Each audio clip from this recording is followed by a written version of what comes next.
Well, thanks, Liz, for the extra clarification here. You're not licensed, but you want to get into you want to get ham radios.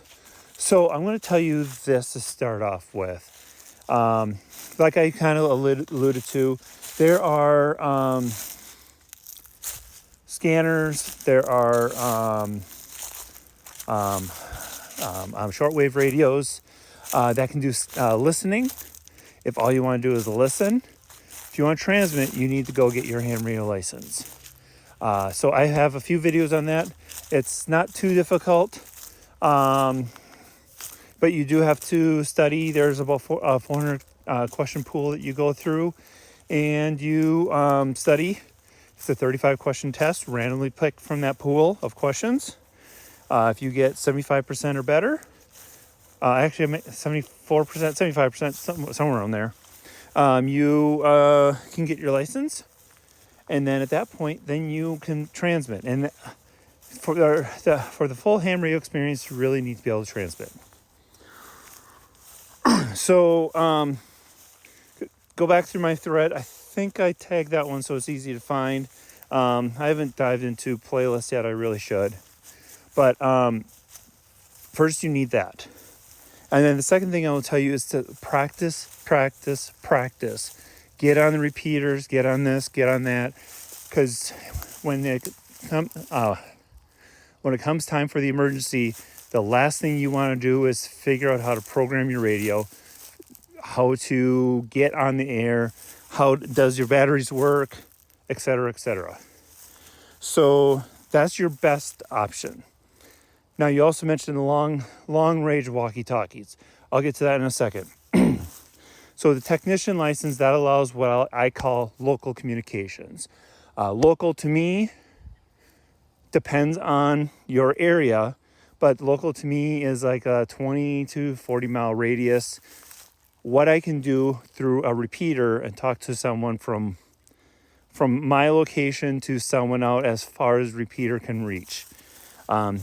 In my particular town, we have our main repeater is like 250 feet up in the air, and I can talk for about 30 to 40 miles away, depending on terrain. And of course, I can talk all the way to the other side. That's approximately the same distance. I'm in the plains. We are on a high point in Minnesota, but it's Minnesota. I shouldn't do the air quote again, but you get what I'm saying there. In Tennessee, you got mountains. Maybe not Rocky Mountains, but you have mountains. So your local through a repeater might be 50, 60 miles. Really, truly depends. There's a ton of factors associated with that. But as far as, hey, my family lives down the road a mile or two, ham radio is really a great option for a technician license. Now, you talked about long-range walkie-talkies. So let's go definition quick. A walkie-talkie we consider something that's handheld, something you hold in your hand. When you start talking about long-range walkie-talkies, really for me, that you are saying that you are looking for HF, which I can set my antenna at like this height on the big band. So this is like a 65-foot, 120-foot antenna. And I can talk to someone probably a few 100-mile radius during the day, most days. That is more regional. That is something that we practice quite often. And then you get into, I'm getting really technical here, so hang on with me. A little bit shorter, 20-meter antenna, so that's 30, 40 feet. I'm trying to do math in my head, it's not working. Antenna that long and shorter, so 20 meters up to 10 meters, those are called daytime bands. So typically you can talk to, maybe not regional, more likely you can't talk to someone local, but you can talk to someone on the other side of the country or the other side of the world. That is where the magic of HF comes in. When you get into 40, 80 meters at night, I should correct, 40, 80 meters during the day, you don't get up very far. Those are kind of your nighttime bands. 40 and 80 meters at night. I'm talking to people across the country, Canada. Once in a while, I can hit Alaska. I have gotten Hawaii once, ever. Actually, 40 meters a couple times, but those are your nighttime bands. Those work much, much better at night. That is HF. You can have minimal access to HF as a technician licensed amateur. However, the sweet spot for that is in a general license. That gives you a lot of access to the HF bands, and it gives you a lot of access to really everything that technician includes as well.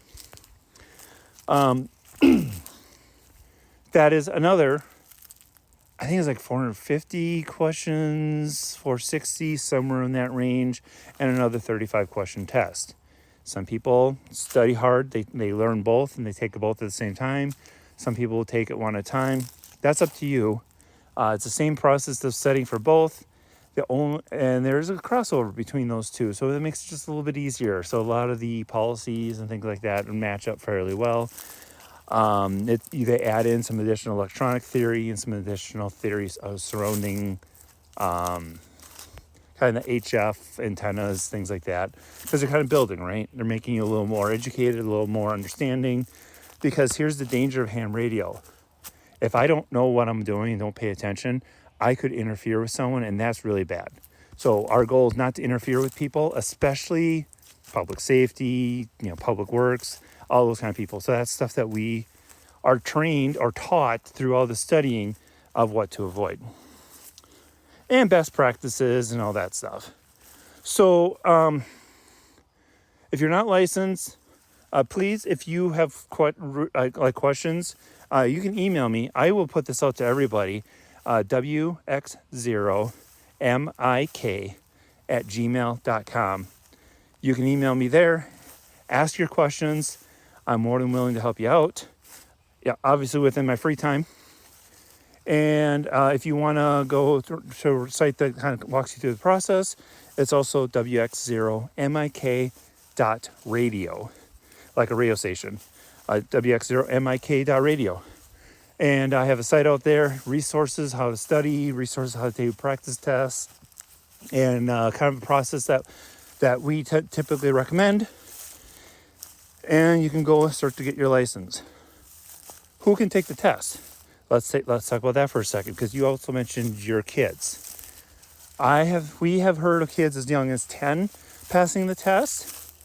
It kind of comes along with maturity, and I don't want to say smarts, because that's not really the right terminology, but